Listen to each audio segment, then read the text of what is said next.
Welcome to the ICT Newscast. I'm Holly Dinette-Claw. Today, we're taking a look at some of our stories that continue to inspire, inform, and empower Indigenous communities across the country. Tribal enrollment can be complicated. Author Carrie Schuettpelz, a Lumbee citizen and former White House advisor, tries to make sense of it all in her new book, The Indian Card.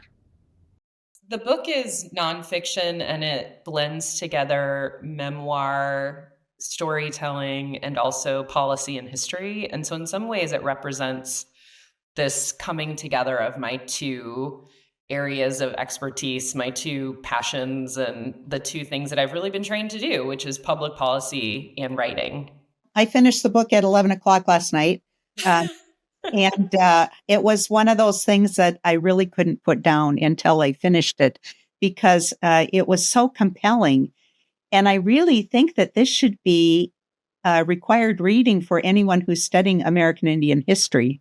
Thank you. Because it's not dry. I just love the way that you introduced all these real life characters into the story. Thank you. Yeah, I mean, I very purposely wrote the book with the idea of accessibility in the front of my mind. I am a person who always felt really intimidated when reading academic books and studying history and things that I felt like I had to memorize. And it's only recently, as I've sort of learned that there are other ways to think about history and policy and ways that are more people-centered, that things have started to make a lot more sense to me. And, you know, I wrote this book for my family, and I wrote this book for my students. And I think that it was really important to me to write it in a way that it was available to everyone. So we meet all of these women, and I think that's great because it's not history, it's her story. And we all know that the stories were written by the conquerors, so to speak. And the other thing that's interesting is that it breaks my heart that some of the lineal tribes of the ones that follow the man's clan and the ones that follow the women's clan, and if you're not, the right sex, you don't get to be an Indian, you don't get to be enrolled. And that must just be a heartbreaking thing for some people.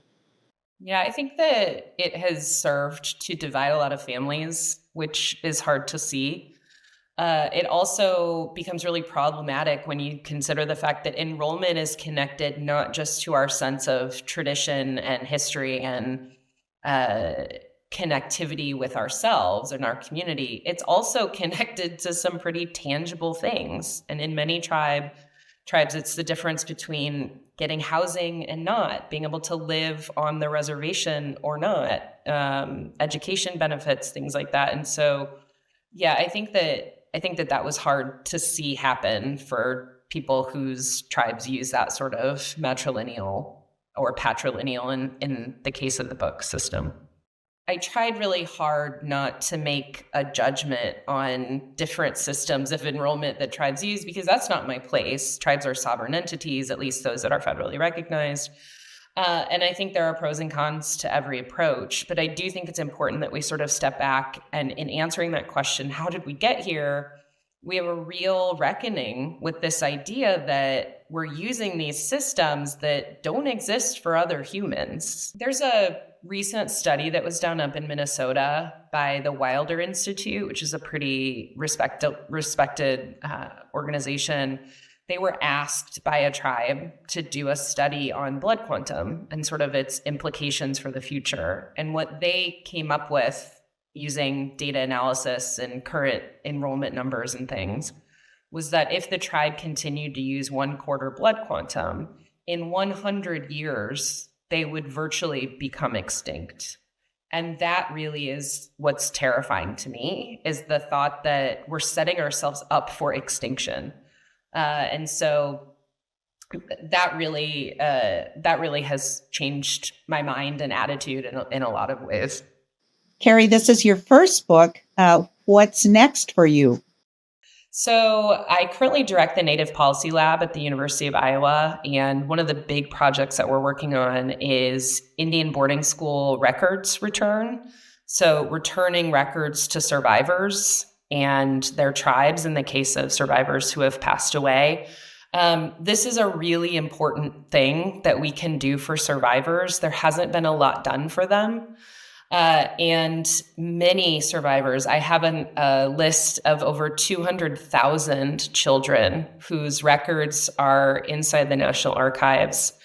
And the vast majority of those people have never seen them. And these aren't just institutional records, although sometimes they include things like report cards. Some of them have handwritten notes from family members, postcards, letters to Santa. I mean, things that are tangible mementos of a childhood. And so that's something that we're working on through the Native Policy Lab. And then I am at work at my next book, which is called Trust: How Native Land Was Stolen and How We Get It Back. And I really thank you for the data dive that you did. And your comments about being able to read old-fashioned cursive. You know, the National Archives has just put out a call to anyone who can read old-fashioned cursive, because they have all of these records that no one can read, and they are trying to digitize things. And so they've put out this big call. If you are someone who can read that, they're looking for you to help. Thank you very much for joining me, Carrie. I appreciate this, and it's nice to meet a Lumbee citizen.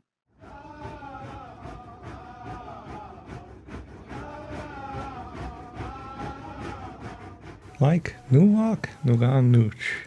Hello everyone, I am Ute. Mike Nuwak Nugan Nooch. Mike is hello. Nuwak is everyone. Nuga is I am.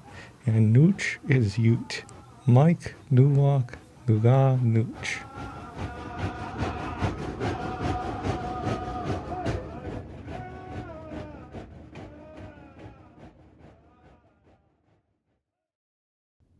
She's made it to Chopped, beat Bobby Flay, and the White House too.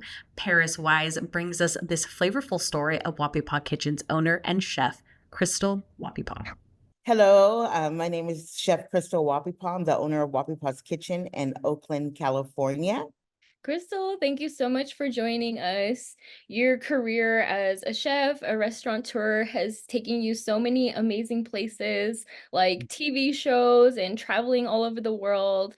And you were recently in the White House. Can you tell us about that experience?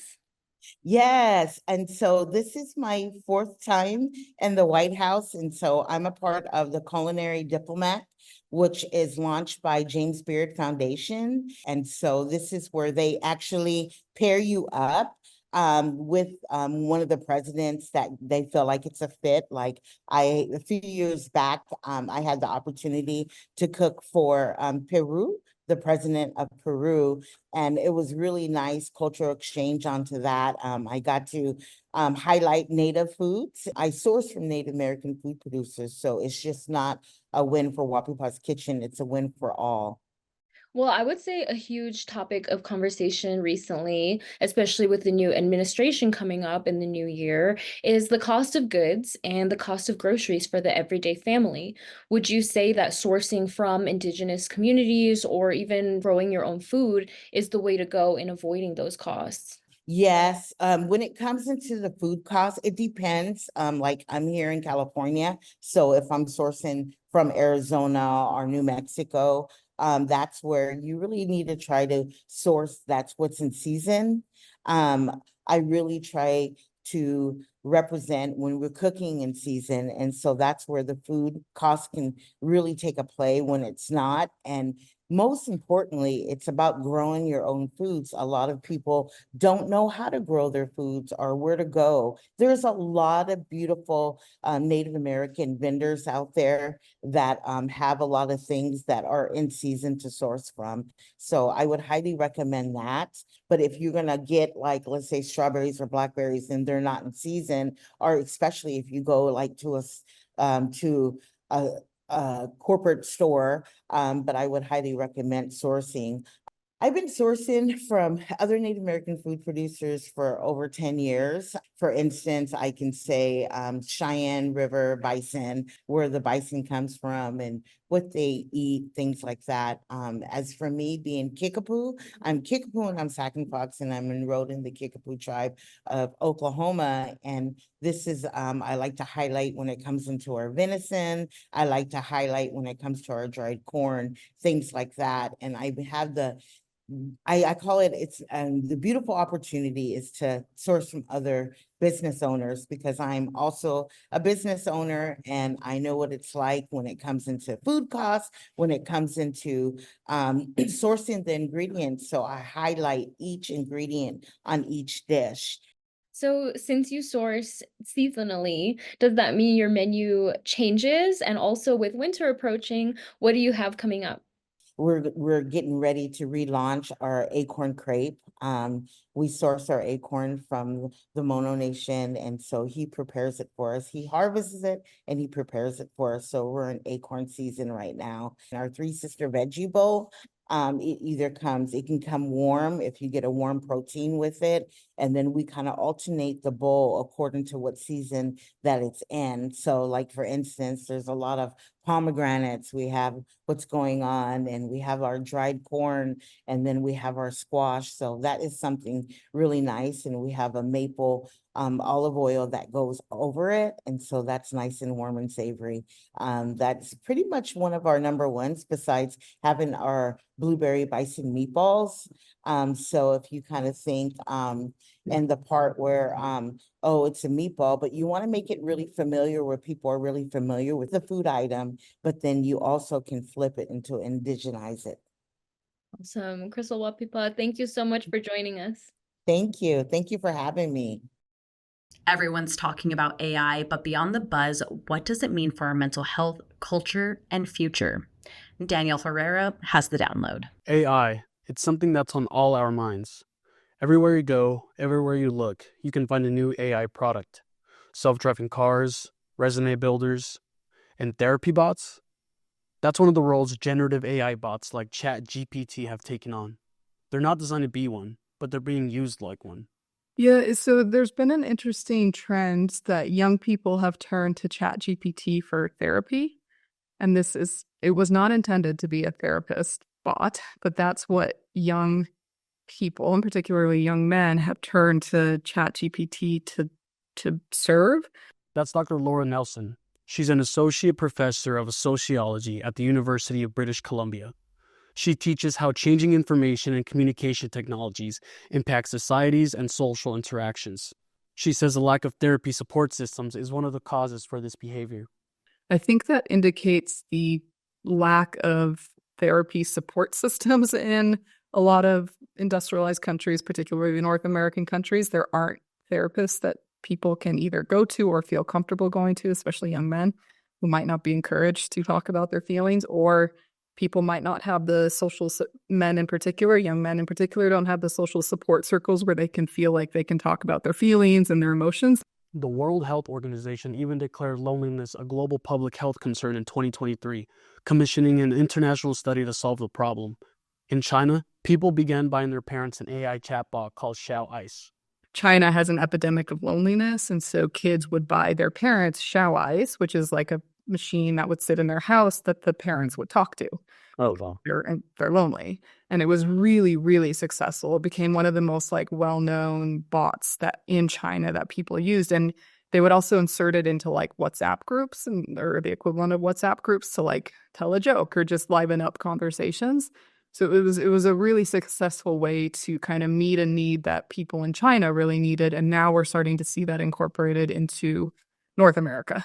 But it can become bad very quickly, she says. It's also potentially problematic in that you may not be getting your needs met through these systems that weren't designed to be therapy bots. AI has the potential to have positive impacts on our communities and intrapersonally. I spoke with Dr. Daniel Wildcat, a professor at the Haskell Indian Nations University, and he had an interesting perspective on the matter. He says humans don't think like machines, and therefore, machines can't truly care for humans. Machines are not, they don't hold life. You can't create an algorithm for caring. And that's that intangible piece that is so much the center of our Indigenous relationships with our lands, our homelands. It's an intangible thing. Generative AI like ChatGPT and Xiaoice are considered large language models. LLMs are trained on vast data sets of text like books, articles, and code. We have no idea about how it's being developed. We have a good idea about who's developing it. We have to ask ourselves, what are the kinds of questions, that are being built into these algorithms? People who work on AI often integrate their worldview into the technology by consciously or subconsciously shaping the design, goals, and ethical considerations of the AI systems they develop. It's not representative of the entire population, right? It's a very small group of people, and it's not random who that group of people is, right? There are processes that produce, for example, mostly men who work on AI, or mostly East Asian, South Asian, and white men who work on AI. AI is arguably the most consequential technology in human history. Whether society as a whole adopts it or not, it will leave a lasting impact. We're in a moment right now where there's a lot of fear and panic over AI in certain areas, and there's a lot of polarizing ideas about it. And that's very common when new technology develops. We've seen it over and over again, going way back to the printing press. We need to look to history. We need to look to the history of the development of technology to ground ourselves and realize this is not a catastrophic moment. This is not an existential crisis for us. It will smooth out, and we've seen this happen over and over again. We will figure out how to use AI in a way that's not going to be harmful to a lot of communities. And we do have to realize that embracing new technology, figuring out how to use it to benefit people rather than make money for some big tech companies. We don't have to just be making money for OpenAI or Meta or Google. We can harness this power to actually for the social good. For ICT, from the homelands of the Acamel, Otham, and Peeposh, Daniel Herrera, Carbajal.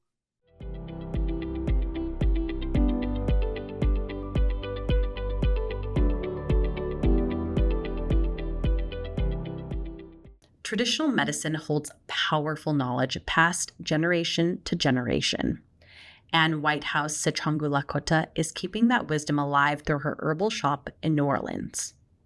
Maypop is the common name for the passion flower. I decided to keep the name Maypop Herb Shop, and then I just added Miss Ann's because it's my Maypop now, right? And in the South, there's like Miss Ann, you would be Miss Shirley. I almost called you Miss Shirley when I got online with you.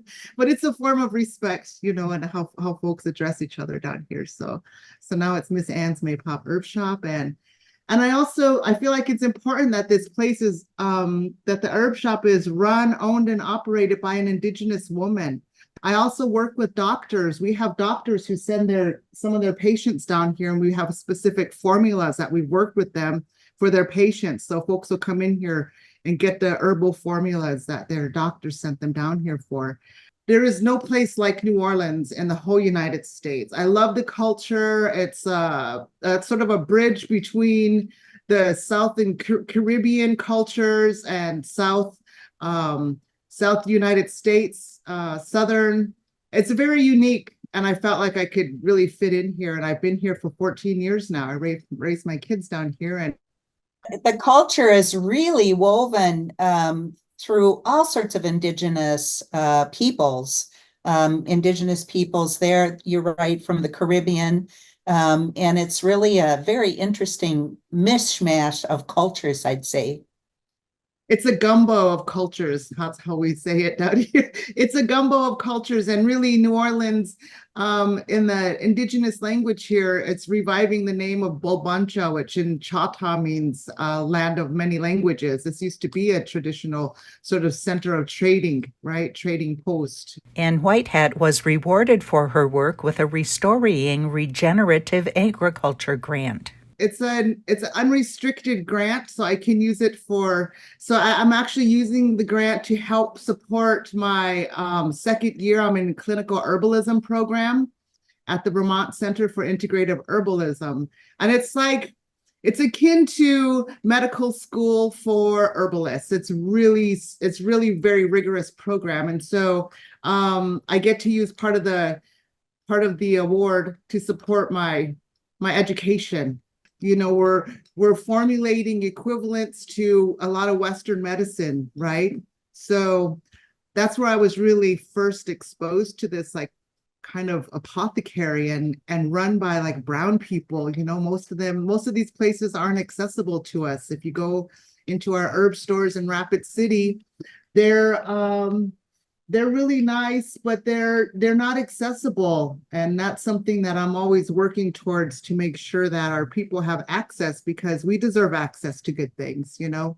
We deserve access to the highest quality, sustainably harvested organic medicines that are really made in a respectful way and brewed for folks in a respectful way. So that's my goal, is to bring the medicines back home to South Dakota on this. So I'm started through this funding with the grant award, made my first trip back home with a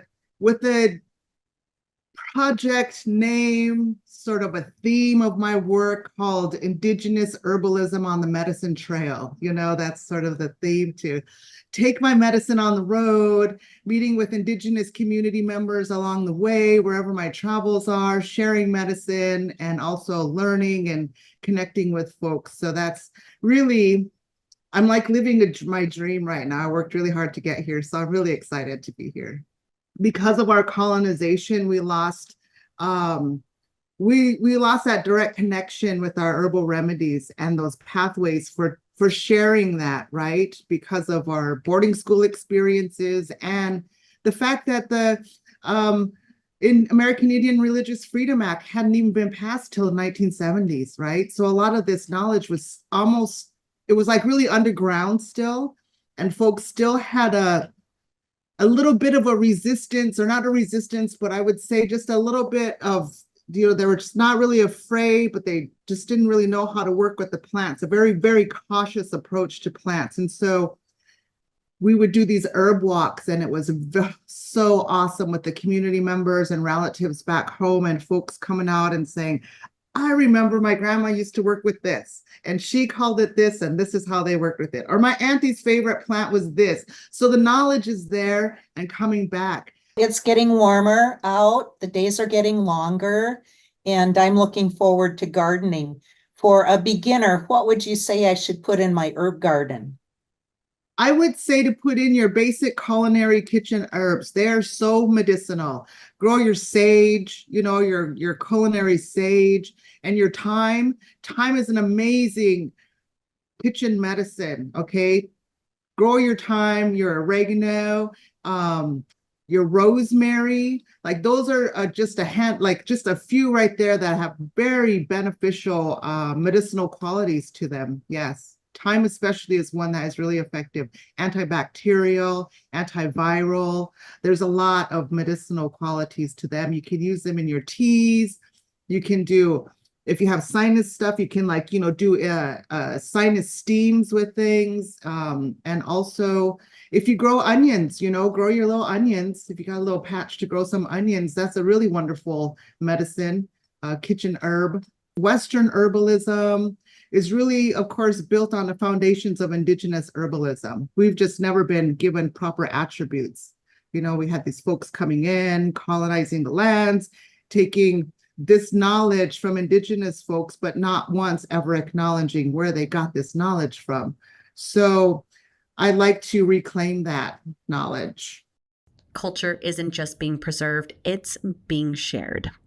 Students at the University of Montana host a round dance to celebrate tradition and bring the community together. Indigenous students at the University of Montana share their culture through an event celebrating tribal people from across North America. Student organizer O'Shea Burning Ground of the Crow Nation says their group invited the community to the round dance and drum circle, art show, and feed. It's trying to bring the community together and trying to acknowledge that, our traditions are still here and that no matter where we are, no matter what happens in this world, that we'll always be here. And round dance is just a way of like us expressing that. Burning Ground says the round dance tradition originated with the Cree people. It's certainly a display of culture from not only like Cree nations, but for all Indigenous people. Burning Ground says these social and spiritual gatherings follow the natural cycle of the seasons, as certain traditions are tied to specific times of the year. There's a certain time of the year where certain things can happen. And for the round dance, that's from the first snowfall to the first thunder. Burning Ground says these events have been getting more popular each year. It really does bring the community together. I mean, this is the second year that we've done this, and every time we manage to pack this place out with people. So I think we're doing a good job with how we're setting things up. The students will continue to organize events sharing tribal culture and tradition with the wider Montana community. Reporting from the homelands of the Salish, Calypso, and Kasanka people, I'm Sydney Perkins from the School of Journalism at the University of Montana. And that's a slice of our Indigenous world. For all the latest, visit ictnews.org. And from all of us in the newsroom, stay safe, my relatives.